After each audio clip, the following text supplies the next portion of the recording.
Primeira parte de Vir Outro. Primeiro capítulo, Desenhos de escrita.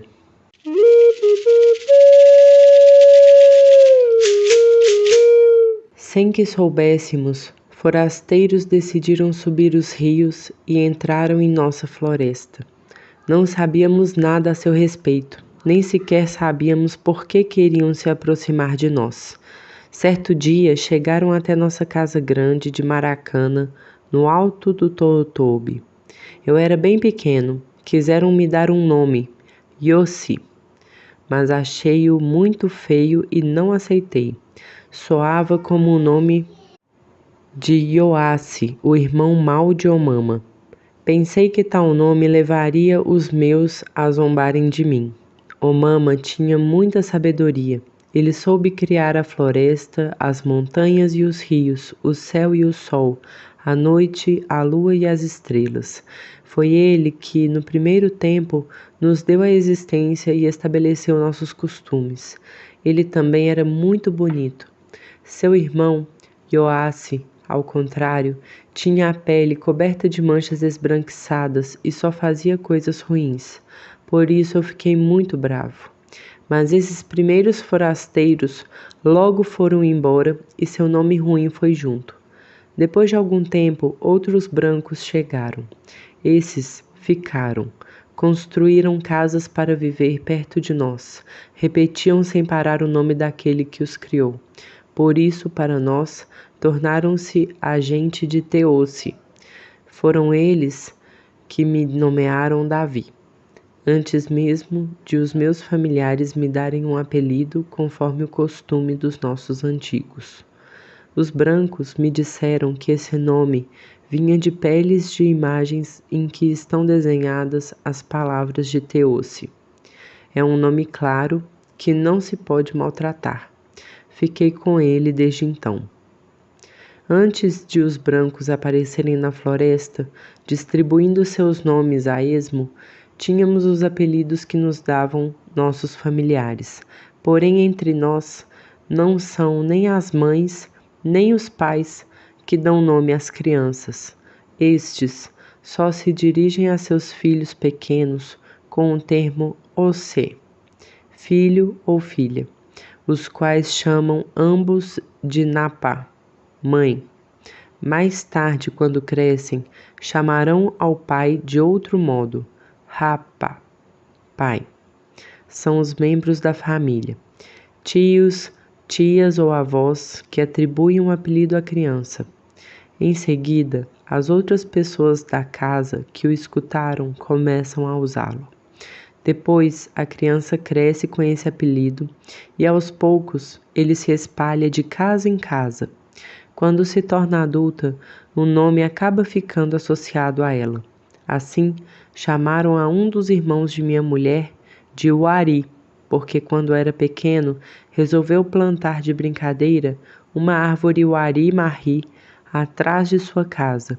Minha mulher foi apelidada Hansi, doentia, pois ficava enferma a maior parte do tempo. Outros de nós se chamam Mioti, dorminhoco, Mamokiprei, olhos grandes, ou Nakital, fala alto. Contudo, na idade adulta, gente de longe, por maldade, às vezes acrescenta outros apelidos aos da infância. Mas essas são palavras muito feias. Fazem isso só para maltratar as pessoas que designam, pois, entre nós, é um insulto pronunciar o nome de alguém em sua presença ou diante dos seus. Assim é. Não gostamos de ouvir nosso nome, nem mesmo nosso apelido de criança. Isso nos deixa furiosos de verdade. E se alguém o pronunciar em voz alta, vingamo-nos em seguida fazendo o mesmo. É assim que trocamos insultos, expondo nossos nomes aos ouvidos de todos, de modo que aceitamos ter nomes, contando que fiquem longe de nós. São os outros que os usam, sem que saibamos, mas acontece às vezes de apelidos de infância serem pronunciados na presença das crianças. Porém, Assim que elas começam a crescer, isso deve acabar. Na adolescência, ninguém mais quer ouvir esses apelidos. As pessoas ficam furiosas de ouvir seus nomes serem pronunciados, têm vontade de se vingar e ficam muito bravas. Quando me tornei homem, outros brancos resolveram me dar um nome mais uma vez. Dessa vez era o pessoal da FUNAI. Começaram a me chamar de Davi Xeriana, mas esse novo nome não me agradou. Xeriana é como são chamados os Yanomami que vivem no rio Uraricaá, muito distante de onde eu nasci. Eu não sou um xeriana. Minha língua é diferente da dos que vivem naquele rio. Apesar disso, tive de mantê-lo. Tive, inclusive, de aprender a desenhá-lo quando fui trabalhar para os brancos, porque já o tinham desenhado numa pele de papel. Meu último nome, Copenaua, veio a mim muito mais tarde, quando me tornei mesmo um homem. Esse é um verdadeiro nome Yanomami. Não é nem nome de criança, nem um apelido que outros me deram. É um nome que ganhei por conta própria. Na época, os garimpeiros tinham começado a invadir nossa floresta. Tinham acabado de matar 4 grandes homens Yanomami. Lá onde começam as terras altas, a montante do rio Herou. A FUNAI me enviou para lá para encontrar seus corpos na mata, no meio de todos aqueles garimpeiros, que bem teriam gostado de me matar também. Não havia ninguém para me ajudar. Tive medo, mas minha raiva foi mais forte. Foi a partir de então que passei a ter esse novo nome. Só os espíritos Chapiri estavam do meu lado naquele momento. Foram eles que quiseram me nomear. Deram-me esse nome, Copenaua, em razão da fúria que havia em mim para enfrentar os brancos. O pai de minha esposa, o grande homem de nossa casa, o Atoriki, ao pé da montanha do vento, tinha me feito beber o pó que os xamãs tiram da árvore Yacuana-ri. Sob efeito do seu poder, vi descer em mim os espíritos das vespas Copena. Disseram-me: estamos com você e iremos protegê-lo. Por isso, você passará a ter esse nome, Copenaua. Esse nome vem dos espíritos Vespa que beberam o sangue derramado por Aroê, um grande guerreiro do primeiro tempo. Meu sogro fez suas imagens descerem e as deu a mim com seu sopro de vida. Foi então que eu pude ver esses espíritos Vespa dançarem pela primeira vez. E quando contemplei também a imagem de Aroê, de quem só tinha ouvido o nome até então, disse a mim mesmo: Raixopê. Então foi esse antepassado que pôs em nós a coragem guerreira. Esse é o verdadeiro rastro daquele que nos ensinou a bravura. Aroê nasceu nas terras altas, na floresta daqueles a quem chamamos gente da guerra. Era muito agressivo e destemido. Atacava sem trégua as causas próximas à sua. A cada vez, os parentes de suas vítimas cercavam-no por vingança, flechavam-no um após o outro. Depois, quando seu sopro parecia ter parado e ele aparentava estar mesmo morto, abandonavam seu cadáver coberto de sangue no chão da floresta. Então, os guerreiros matadores diziam a si mesmos: está bom, ele vai apodrecer aqui e nosso rancor será apaziguado. E iam embora satisfeitos com a vingança. A uma dada altura, exaustos, faziam uma parada na mata e, despreocupados, tomavam banho no igarapé. Contudo, o cadáver de Aroê sempre voltava à vida depois de ter sido abandonado. Era tão resistente que ninguém podia acabar com ele. Voltava a si e saía no encalço de seus agressores. Alcançava-os e flechava-os até o último. Acontecia sempre do mesmo modo. Ninguém conseguia matar Aroê. Ele era mesmo muito tenaz e belicoso. Com o passar do tempo, seus inimigos, perplexos, perguntavam-se: o que faremos? Como conseguiremos fazer com que morra para sempre? Alguém propôs: vamos decapitá-lo. Todos concordaram e se puseram logo a caminho para tentar acabar com ele. Crivaram de novo o corpo de Aroê de flechas e dessa vez não se contentaram em deixá-lo morto no chão da floresta. Cortaram-lhe a cabeça e assim, apesar de todos os seus esforços, Aroê não foi mais capaz de escapar da vingança dos seus inimigos. Recobrou um sopro de vida e tentou recolocar a própria cabeça no pescoço várias vezes, mas em vão. Acabou morrendo mesmo. Então, seu fantasma se dividiu e se propagou para longe, em todas as direções. Foi assim que ele nos ensinou a coragem guerreira, que os brancos não pensem que os Yanomami são valentes à toa. Devemos nossa valentia a Aroê. O cadáver decapitado de Aroê jazia sobre as folhas secas que cobriam o solo.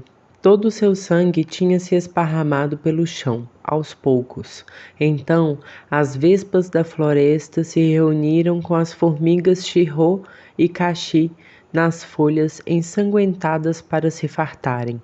Foi assim, sorvendo o sangue de Aroê, que elas ficaram agressivas e sua picada tão dolorosa. Quando vemos um ninho de vespas numa árvore, não ousamos chegar perto. São muitas as vespas na mata, e outras tantas suas imagens. Por isso também as fazemos descer como espíritos xamãs distantes. Passei a ter o nome de Copenaua porque se parece com dos espíritos Vespa, cujas imagens vi beber o sangue do grande guerreiro Aroê, quando tomei o pó de Yacoana. Assim recebi esse nome para defender os meus e proteger nossa terra, pois foi Aroê, no primeiro tempo, que ensinou a bravura a nossos antepassados. Se os brancos não tivessem entrado em nossa floresta quando eu era criança, com certeza eu teria me tornado um guerreiro, e tomado pela raiva, teria flechado outros Yanomami por vingança. Cheguei a pensar nisso, mas nunca matei ninguém. Sempre contive meus maus pensamentos acima de mim e fiquei quieto, lembrando-me dos brancos. Dizia a mim mesmo: se eu flechar um dos nossos, esses forasteiros que cobiçam a floresta dirão que eu sou mau e não tenho nenhuma sabedoria. Não farei isso porque são eles que nos matam com suas doenças e suas espingardas. Hoje é contra eles que devo dirigir meu rancor. Assim, pouco a pouco, meu nome foi ficando mais longo. Primeiro foi Davi, o nome que os brancos me atribuíram na infância. Depois foi Copenaua, o que me deram mais tarde os espíritos Vespa. E por fim, acrescentei Yanomami, que é palavra sólida, que não pode desaparecer, pois é o nome do meu povo. Eu não nasci numa terra sem árvores. Minha carne não vem do esperma de um branco. Sou filho dos habitantes das terras altas da floresta e caí no solo da vagina de uma mulher Yanomami. Sou filho da gente à qual Omama deu existência no primeiro tempo. Nasci nesta floresta e sempre vivi nela. Hoje, meus filhos e netos, por sua vez, nela crescem. Por isso, meus dizeres são os de um verdadeiro Yanomami. São palavras que me ficaram na solidão depois da morte de meus antigos. São palavras que os espíritos me deram em sonho e também palavras que vieram a mim escutando as maledicências dos brancos a nosso respeito. Estão enraizadas com firmeza no fundo de meu peito. São essas as palavras que eu gostaria de fazer ouvir agora, com a ajuda de um branco que pode fazer com que sejam escutadas por aqueles que não conhecem nossa língua. Vocês não me conhecem e nunca me viram. Vivem numa terra distante. Por isso quero que conheçam o que os nossos antigos me ensinaram. Quando eu era mais jovem, não sabia nada. Depois, pouco a pouco, comecei a pensar por conta própria. Hoje, todas as palavras que os antigos possuíam antes de mim são claras em minha mente. São palavras desconhecidas pelos brancos que guardamos desde sempre. Desejo, portanto, falar-lhes do tempo muito remoto em que os ancestrais animais se metamorfosearam e do tempo em que Omama nos criou, quando os brancos ainda estavam muito longe de nós. No primeiro tempo, o dia não acabava nunca, a noite não existia. Para copular, sem serem vistos, nossos ancestrais tinham de se esconder na fumaça de suas fogueiras. Afinal, flecharam os grandes pássaros da noite, os titiquique, que choravam nomeando os rios, para que a escuridão descesse sobre eles. Além disso, eles se transformavam em caça sem parar. Assim, foi depois de todos terem virado animais, depois de o céu ter caído, que Omama nos criou, tais como somos hoje. Nossa língua é aquela com a qual ele nos ensinou a nomear as coisas. Foi ele que nos deu a conhecer as bananas, a mandioca e todo o alimento de nossas roças, bem como todos os frutos das árvores da floresta. Por isso queremos proteger a terra em que vivemos. Omama a criou e deu a nós para que vivêssemos nela, mas os brancos se empenham em devastá-la e, se não a defendermos, morreremos com ela. Nossos antepassados foram criados nessa floresta há muito tempo. Ainda não sei a respeito desse primeiro tempo. Por isso, penso muito nele. Assim, meus pensamentos, quando estou só, nunca são calmos. Busco no fundo de mim as palavras desse tempo distante em que os meus vieram a existir. Pergunto-me como seria a floresta quando era ainda jovem e como viviam nossos ancestrais antes da chegada das fumaças de epidemia dos brancos. Tudo o que sei é que, quando essas doenças ainda não existiam, o pensamento de nossos maiores era muito forte. Viviam na amizade entre os seus e guerreavam para se vingar de inimigos. Eram como Omama os havia criado. Hoje, os brancos acham que deveríamos imitá-los em tudo, mas não é o que queremos. Eu aprendi a conhecer seus costumes desde a minha infância e falo um pouco a sua língua, mas não quero de modo algum ser eles. A meu ver, só poderemos nos tornar brancos no dia em que eles mesmos se transformarem em Yanomami. Sei também que se formos viver em suas cidades, seremos infelizes.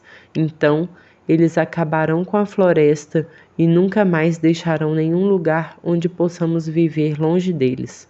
Não poderemos mais caçar nem plantar nada. Nossos filhos vão passar fome. Quando penso em tudo isso, fico tomado de tristeza e raiva. Os brancos se dizem inteligentes. Não o somos menos. Nossos pensamentos se expandem em todas as direções e nossas palavras são antigas e muitas. Elas vêm de nossos antepassados. Porém, não precisamos, como os brancos, de peles de imagens para impedi-las de fugir da nossa mente. Não temos de desenhá-las como eles fazem com as suas, nem por isso elas irão desaparecer. O mesmo ocorre com as palavras dos espíritos Chapiri, que também são muito antigas, mas voltam a ser novas sempre que eles vêm de novo dançar para um jovem xamã, e assim tem sido há muito tempo, sem fim. Nossos xamãs mais antigos nos dizem: agora é sua vez de responder ao chamado dos espíritos. Se pararem de fazê-lo, ficarão ignorantes, perderão seu pensamento e, por mais que tentem chamar a imagem de Teose para arrancar seus filhos dos seres maléficos, não conseguirão. As palavras de Omama e as do Chapiri são as que prefiro. Essas são as minhas de verdade. Nunca irei rejeitá-las. O pensamento dos brancos é outro. Sua memória é engenhosa, mas está enredada em palavras esfumaçadas e obscuras. O caminho de sua mente costuma ser tortuoso e espinhoso. Eles não conhecem, de fato, as coisas da floresta. Só contemplam sem descanso as peles de papel em que desenharam suas próprias palavras. Se não seguirem seu traçado, seu pensamento perde o rumo, enche-se de esquecimento e eles ficam muito ignorantes. Seus dizeres são diferentes dos nossos. Nossos antepassados não possuíam peles de imagens e nelas não escreveram leis. Suas únicas palavras eram as que pronunciavam suas bocas e eles não as desenhavam, de modo que elas jamais se distanciavam deles. Por isso, os brancos as desconhecem desde sempre. Eu não aprendi a pensar as coisas da floresta fixando os olhos em peles de papel. Vi-as de verdade, bebendo o sopro de vida de meus antigos com o pó de Yacoaona que me deram. Foi desse modo que me transmitiram também o sopro dos espíritos que agora multiplicam minhas palavras e estendem meu pensamento em todas as direções. Não sou um ancião e ainda sei pouco. Entretanto, para que minhas palavras sejam ouvidas longe da floresta, fiz com que fossem desenhadas na língua dos brancos. Talvez assim eles afinal as entendam, e depois deles seus filhos, e mais tarde ainda os filhos dos seus filhos. Desse modo, sua ideia a nosso respeito deixarão de ser tão sombrias e distorcidas, e talvez até percam a vontade de nos destruir. Se isso ocorrer, os nossos não mais morrerão em silêncio, ignorados por todos como jabutis escondidos no chão da floresta. A imagem de Omama disse a nossos antepassados: vocês viverão nessa floresta que criei. Comam os frutos de suas árvores e caçem seus animais. Abram roças para plantar bananeiras, mandioca e cana-de-açúcar. Deem grandes festas reahu. Convidem uns aos outros de diferentes casas, cantem e ofereçam muito alimento aos seus convidados. Não disse a eles: abandonem a floresta e entreguem-na aos brancos para que a desmatem, escavem seu solo e sujem seus rios. Por isso, quero mandar minhas palavras para longe. Elas vêm dos espíritos que me acompanham. Não são imitações de peles de imagens que olhei. Estão bem fundo em mim. Fazem muito tempo que Omama e nossos ancestrais as depositaram em nosso pensamento, e desde então nós as temos guardado. Elas não podem acabar.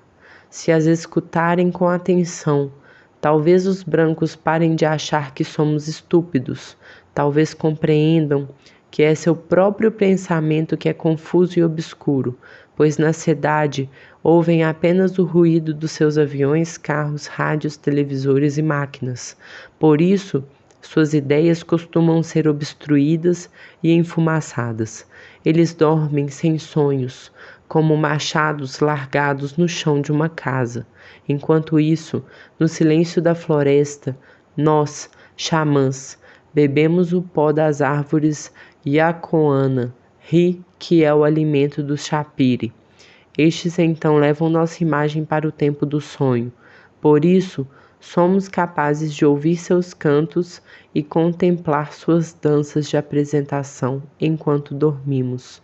Essa é a nossa escola, onde aprendemos as coisas de verdade. Omama não nos deu nenhum livro mostrando os desenhos das palavras de Teuce como os brancos. Fixou suas palavras dentro de nós. Mas para que os brancos as possam escutar, é preciso que sejam desenhadas como as suas. Se não for assim, seu pensamento permanece oco. Quando essas antigas palavras Apenas saem de nossas bocas, eles não as entendem direito e as esquecem logo. Uma vez colocadas no papel, permanecerão tão presentes para eles quanto os desenhos das palavras de Teuce que não param de olhar. Isso talvez os faça dizer: é verdade, os Yanomami não existem à toa, não caíram do céu. Foi Omama quem os criou para viverem na floresta. Por enquanto, os brancos continuam mentindo a nosso respeito, dizendo: os Yanomami são ferozes, só pensam em fazer guerra e roubar mulheres. São perigosos. Tais palavras são nossas inimigas, nós a odiamos. Se fôssemos ferozes de verdade, forasteiro algum jamais teria vivido entre nós. Ao contrário, tratamos com amizade os que vieram à nossa terra para nos visitar. Moraram em nossas casas, comeram nossa comida. Essas palavras torcidas são mentiras de maus convidados. Ao retornarem às suas casas, poderiam ter dito a todos ao contrário: os Yanomami amarraram minha rede em sua casa e com generosidade me ofereceram sua comida. Que vivam na floresta com seus antepassados antes deles. Que seus filhos sejam muitos e sempre saudáveis. Que continuem caçando, dando festas rearru e fazendo dançar seus espíritos chapiri. Em vez disso, nossas palavras foram enredadas numa língua de fantasma, cujos desenhos tortos se espalharam entre os brancos por toda parte, acabaram voltando para nós. Foi doloroso e revoltante para nós, pois tornaram-se palavras de ignorância. Não queremos mais ouvir essas velhas palavras a nosso respeito. Pertencem aos maus pensamentos dos brancos. Tampouco quero ouvi-los repetir.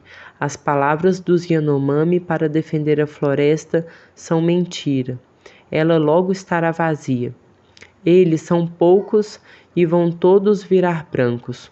Por isso, quero fazer com que essas palavras ruins sejam esquecidas e substituídas pelas minhas, que são novas e diretas. Ao escutá-las, os brancos não poderão mais pensar que somos seres maléficos ou caça na floresta. Quando seus olhares acompanharem o traçado de minhas palavras, vocês saberão que estamos ainda vivos, pois a imagem de Omama nos protege. Então poderão pensar: eis aí belas palavras. Os Yanomami continuam vivendo na floresta como seus antepassados. Residem em grandes malocas, onde dormem em suas redes, perto de suas fogueiras. Comem banana e mandioca de suas roças. Fecham os animais na floresta e pescam peixes em seus rios. Preferem sua comida aos alimentos mofados dos brancos, fechados em caixinhas de ferro ou estojos de plástico. Convidam uns aos outros de casas diferentes para dançar durante suas grandes festas rearru. Fazem descer seus espíritos chapiri, falam sua própria língua, seus cabelos e olhos continuam semelhantes aos de Omama.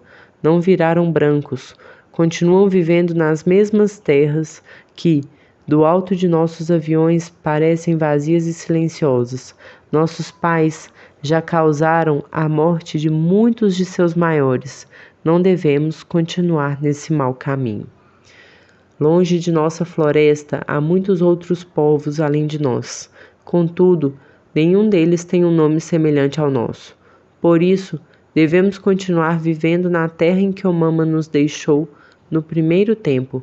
Somos seus filhos e genros. Mantemos o nome que nos deu.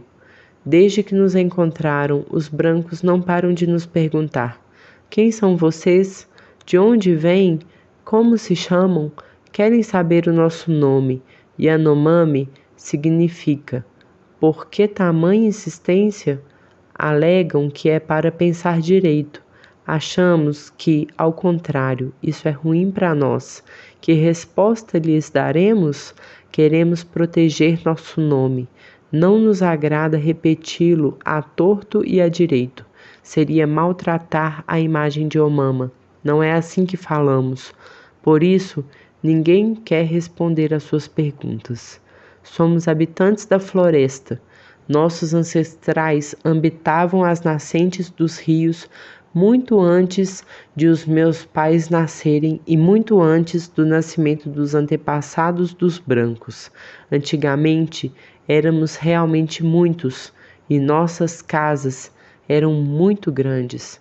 Depois, muitos dos nossos morreram quando chegaram esses forasteiros com suas fumaças de epidemia e suas espingardas. Ficamos tristes e sentimos a raiva do luto demasiadas vezes no passado. Às vezes, até tememos que os brancos queiram acabar conosco. Porém, a despeito de tudo isso, depois de chorar muito e de pôr as cinzas dos nossos mortos em esquecimento, podemos ainda viver felizes. Sabemos que os mortos vão se juntar aos fantasmas de nossos antepassados nas costas do céu, onde a caça é abundante e as festas não acabam. Por isso, apesar de todos esses lutos e prantos, nossos pensamentos acabam se acalmando.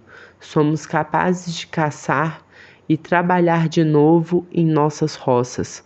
Podemos recomeçar a viajar pela floresta e a fazer amizade com as pessoas de outras casas. Recomeçamos a rir com nossos filhos, a cantar em nossas festas rearru e a fazer dançar os nossos espíritos chapiri. Sabemos que eles permanecem ao nosso lado na floresta e continuam mantendo o céu no lugar.